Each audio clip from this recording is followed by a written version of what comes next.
Across the Granite State, families are losing loved ones to opioid use. This devastating epidemic is sweeping across New England and the rest of our nation at an alarming speed. And Granite Staters know firsthand that we must join together to put an end to this epidemic now. That's why I co-founded the Congressional Bipartisan Task Force to combat the heroin epidemic.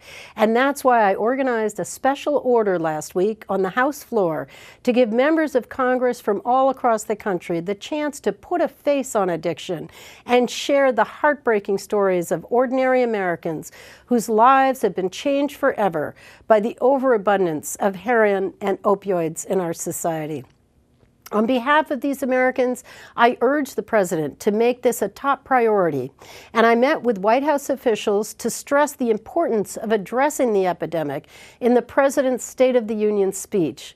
Tonight, he did just that.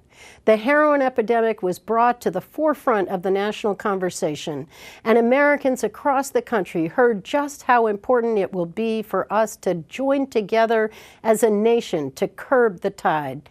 However, our work to address opioid use and abuse is only just beginning.